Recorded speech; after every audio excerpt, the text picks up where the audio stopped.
디자인 마케팅 기획을 함께하고 있는 그래픽 디자이너 박종원이라고 합니다. 반갑습니다. KBS 배틀트립 혹시 보신 분 계신가요?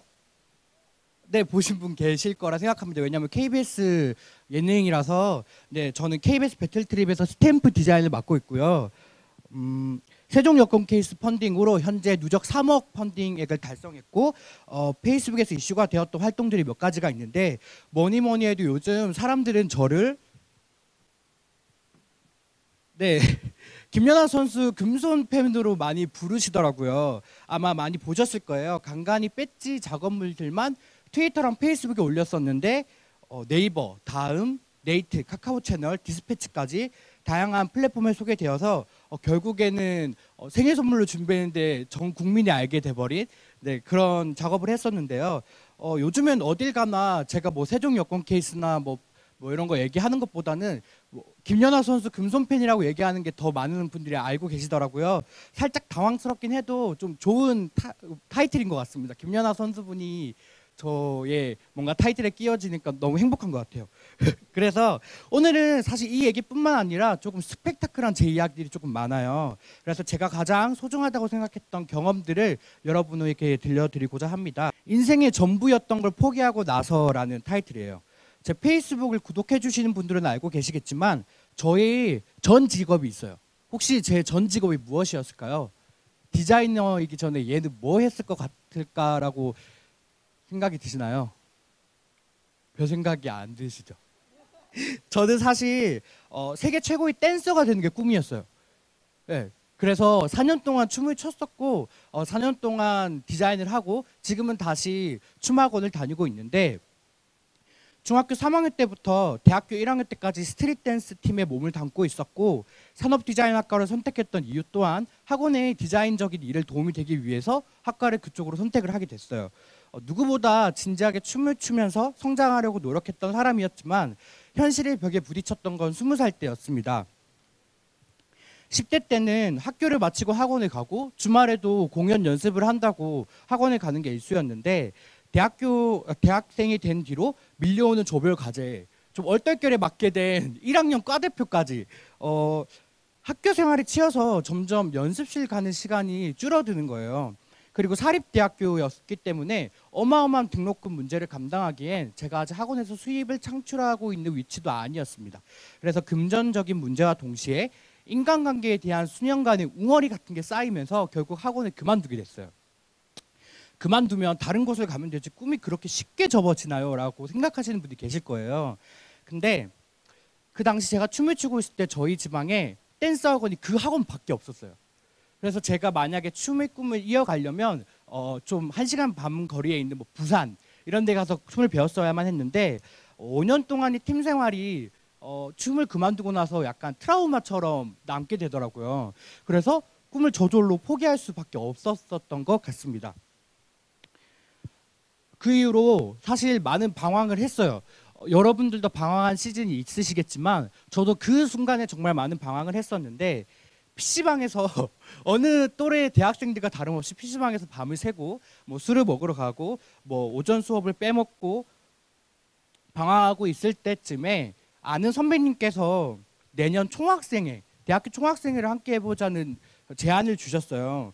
그래서 저는 댄스팀을 대신해줄 또 다른 식구를 찾고 있었나 봐요. 그때 뭔가 다른 식구가 있었으면 좋겠다는 생각을 해서 흔쾌히 승낙을 했고, 그 다음에 정말 운이 좋게도 21살 때였으니까 학교 최초로 국장 자리라는 걸 역임하게 됐어요. 차장이 아니라 그 위에 자리인 국장인데, 어린 나이에 약간 큰 자리에 역임하다 보니 나이가 작다는 이유로 무시받고 싶지 않더라고요.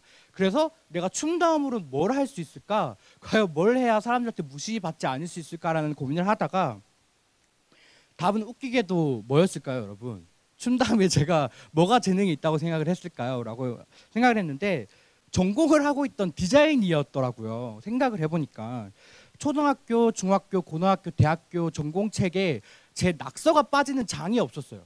한 장 한 장 모두 낙서를 그렸었고, 싸이월드 시절이었거든. 저희 때는 하두리 시절 다음 싸이월드 시대 사람인데 얼짱이 되어보겠다고 포토샵을 중학교 1학년 때부터 제가 만졌었어요. 그런 사소한 경험들이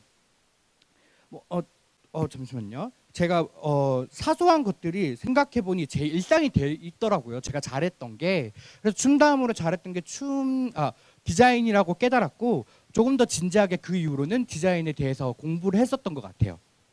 네, 그다음 기대가 들어왔을 때도 멱살째 잡아라는 얘기예요. 이 얘기는 제가 생각해낸 얘기가 아니라 제 아는 지인이 저한테 야, 넌 생각보다 운이 좋다. 기회가 너무 많이 들어오네.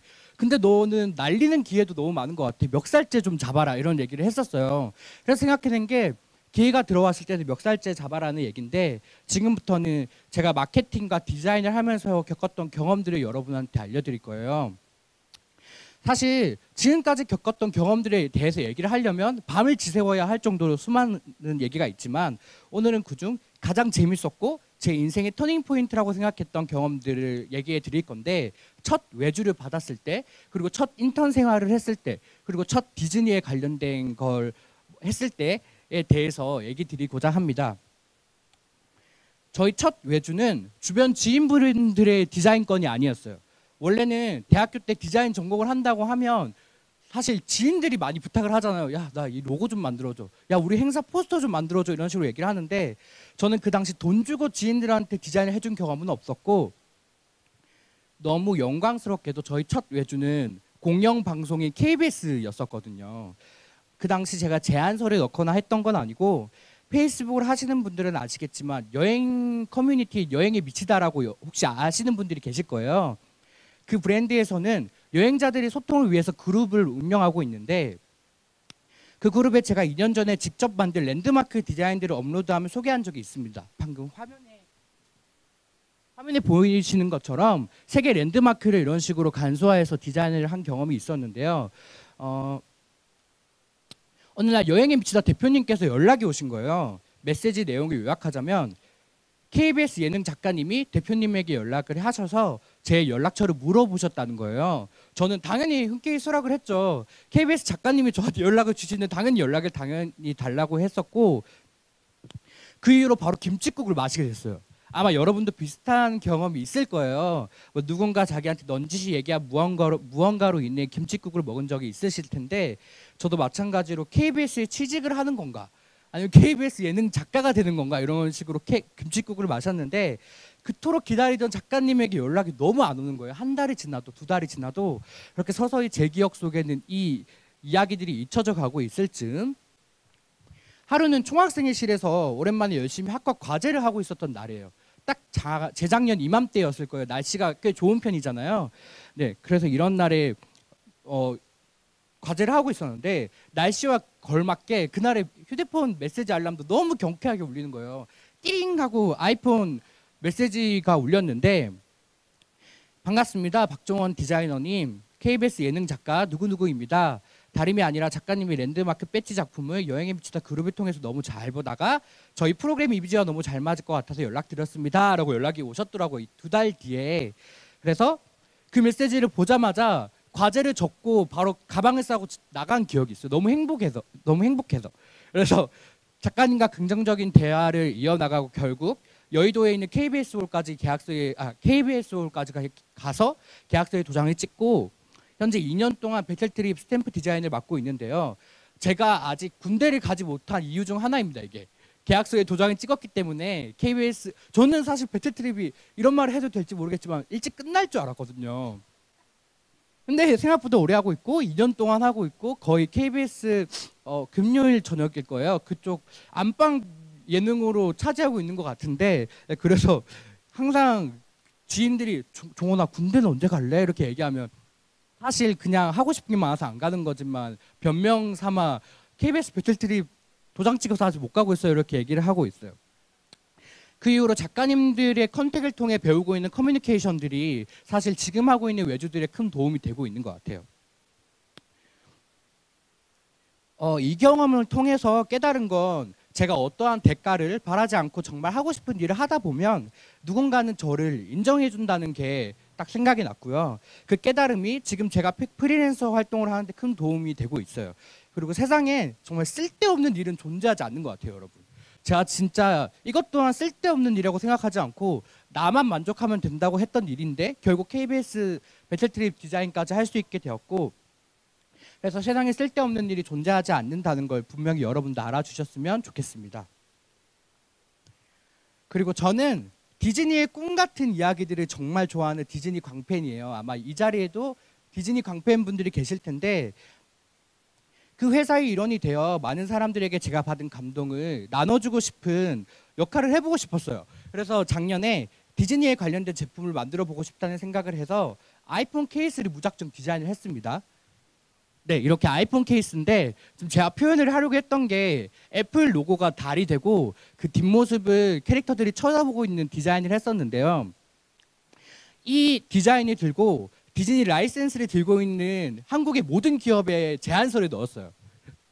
제안서를 넣었는데 사실 개인적으로 연락드린 거라서 회사 입장에선 당연히 답장을 할 필요도 없죠. 그래서 답장을 안 주시더라고요. 그래서 지푸라기라도 잡는 심정이라고 하기에는 조금 다르지만 그 무렵 코엑스에서 하는 디즈니 홈에 놀러와라는 디즈니가 참여한 그런 행사가 있었어요. 그래서 한 번도 가지 못했던 리빙페어에 가게 됩니다. 디즈니이즈 먼들이라고 생각하며 그 공간에 있었던 팜플렛들을 챙겼어요. 제가 다 막 제품을 샀던 게 아니라 누가 만들고 누가 행사를 기획하고 누가 디자인하고 했는지 팜플렛들을 다 챙겼었는데, 행사 메인 팜플렛 아래에 있던 라이센스 담당자분 이름이 제가 알던 선배님 이름과 똑같더라고요. 그래서 안부를 물을 겸 선배님한테 연락을 했어요. 선배님 잘 지내시죠? 디즈니 홈에 놀러 갔는데 밑에 이름이 선배님 이름과 똑같아요. 이렇게 얘기를 했는데, 종원아 그 사람 나야, 이렇게 얘기를 하시더라고요. 알고 보니 그 저작권 담당하시는 분이 제가 알던 선배님이셨고, 이런저런 이야기를 하다가 결국 선배님이 저를 디즈니 코리아 회사에 초대를 해주셨어요. 뭐 채용을 한 건 아니고 그냥 초대 한번 해주셨는데, 경남에 제가 살고 있었거든요. 그래서 서울까지 가는 것임에도 불구하고 마치 디즈니랜드를 가는 아이처럼 이렇게 신나게 회사를 갔던 기억이 있어요. 디즈니 코리아 다니고 있던 사람들은 제가 생각했던 것만큼이나 너무 행복하게 일을 하고 계셨고요. 평소에 궁금했던 디즈니 한국 저작권에 대해서 많은 걸 들을 수 있었고, 제가 제일 기억에 남는 거는 디즈니 코리아 회사에 들어가자마자 있는 슬로건이 있어요. 디즈니 코리아 슬로건이 있는데 If you can dream, you can do it이라는 문장이 있어요.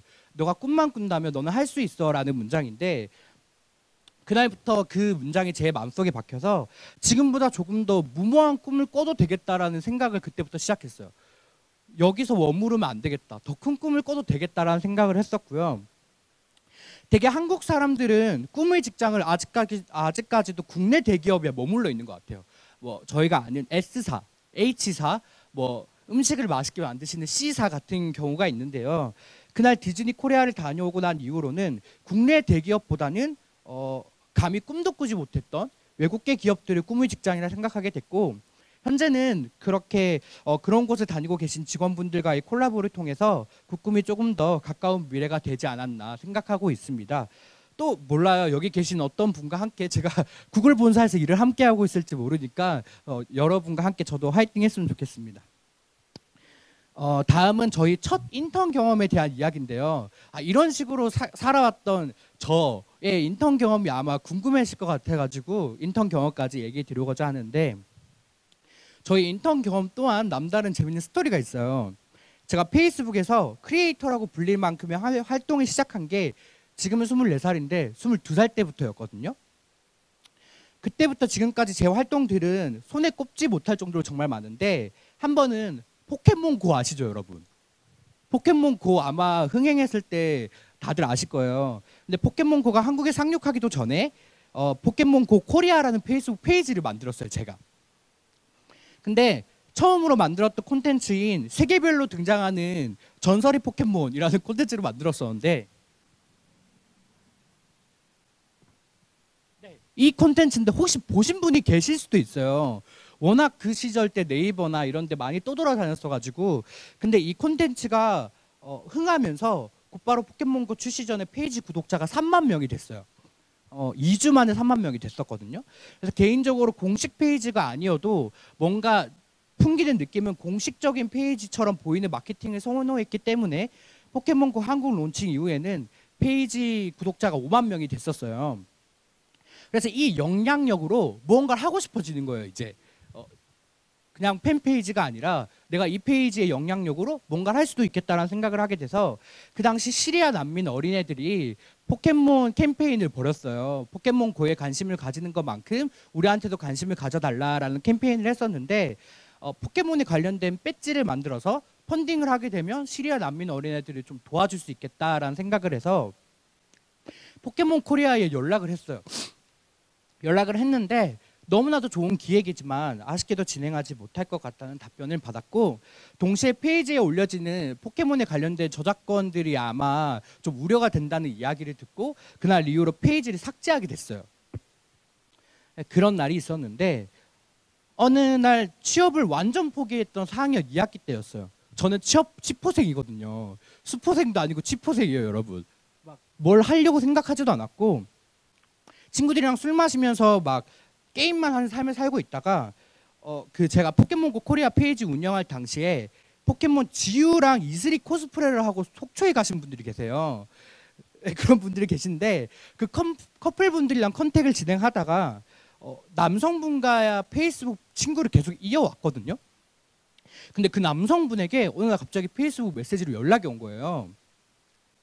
종원님 반갑습니다. 글로벌 미디어 기업인 A&E 네트워크스 코리아라는 곳에서 현재 마케팅팀 인턴을 뽑고 있는데 종원님이 페이스북 활동이 너무 좋은 것 같아서 추천해드리고 싶은데 혹시 지원하실 의향이 있어요? 라고요.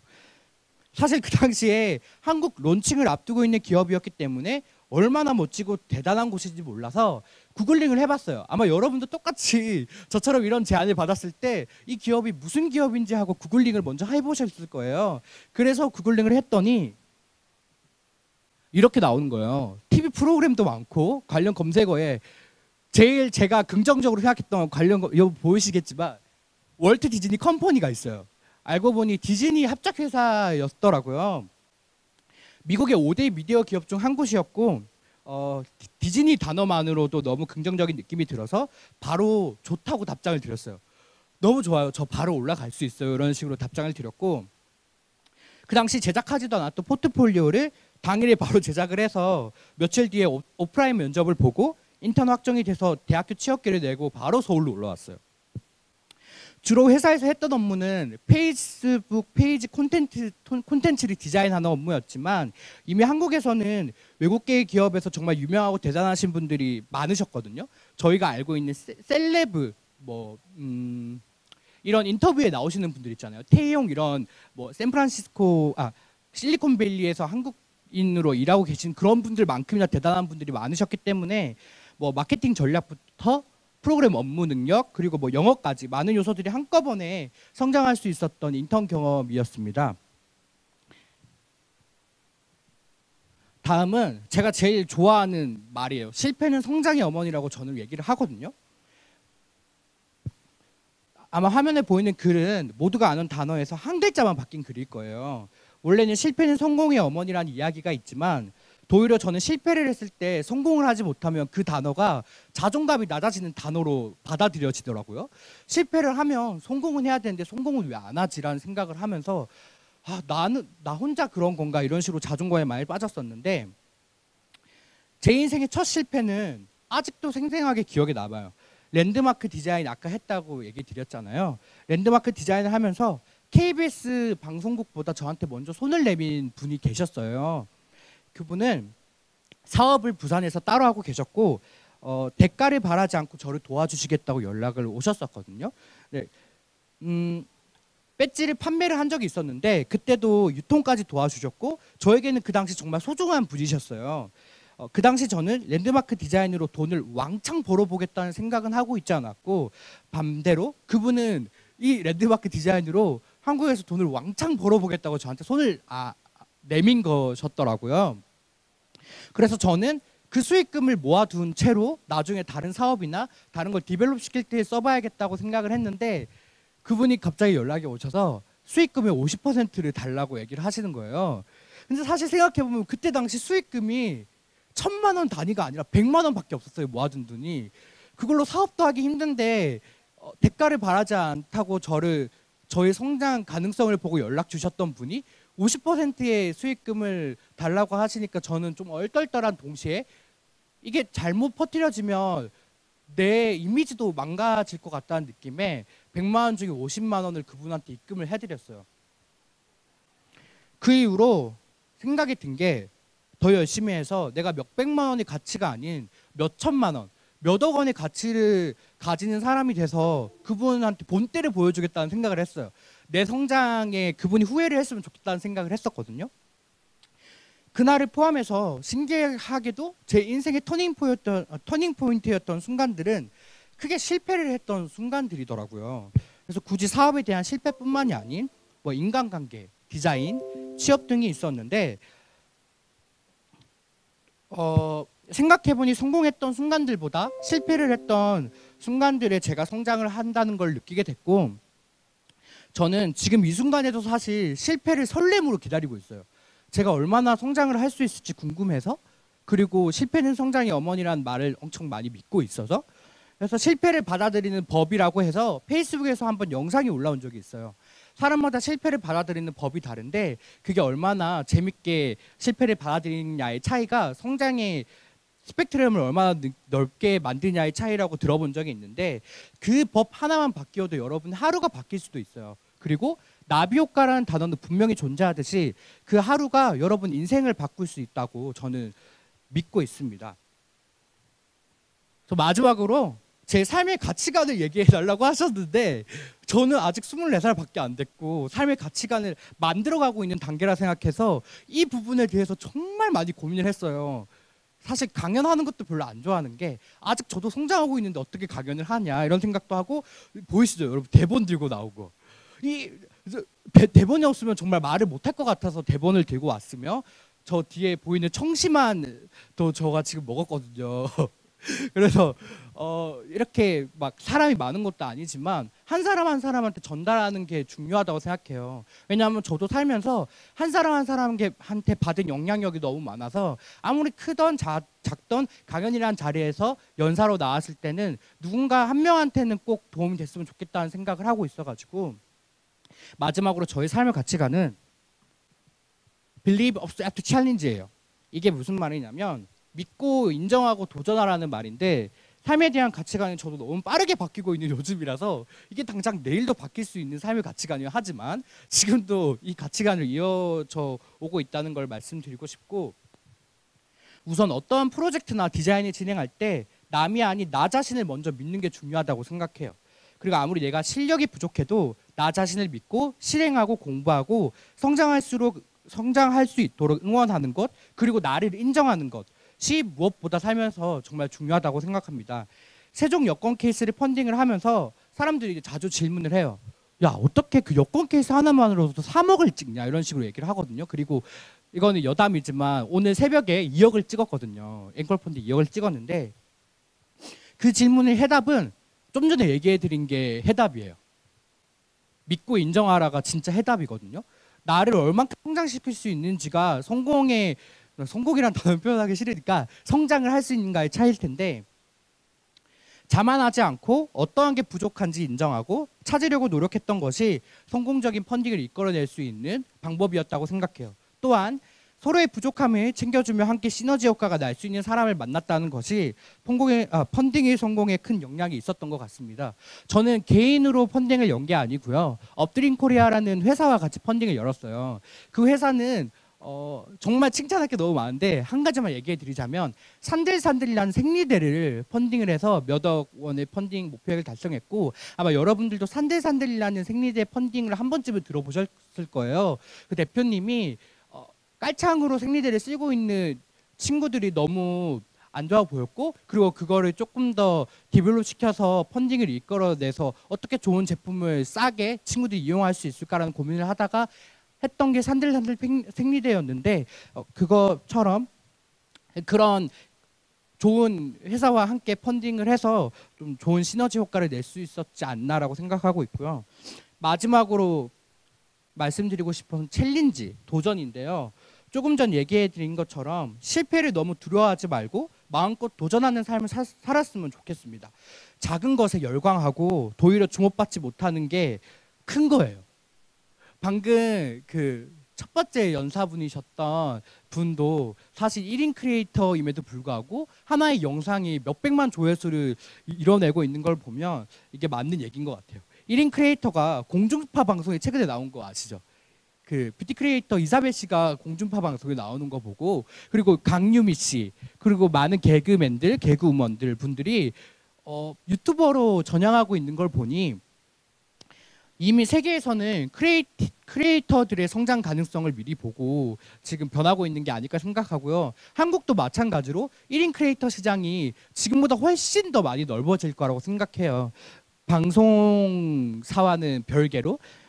그리고 과연 지금 여러분들이 취준생분들도 계실 거고 대학생분들도 계실 거고 취업을 해서 회사를 다니고 계신 분들이 계시겠지만, 과연 회사에 취직하는 게 나의 제일 큰 꿈이었는지, 아니면 내가 정말 하고 싶었던 게 지금 하고 있는 일인지, 그리고 지금 하고 있는 일이 행복한지에 대해서 고민을 많이 해보시기 바라고, 저 또한 조금 더 이쁘고 멋진 사람으로 다시 한번 여러분들에게 인사드릴 수 있는 디자이너가 되도록 노력하도록 하겠습니다. 저희 강연은 여기까지입니다. 감사합니다.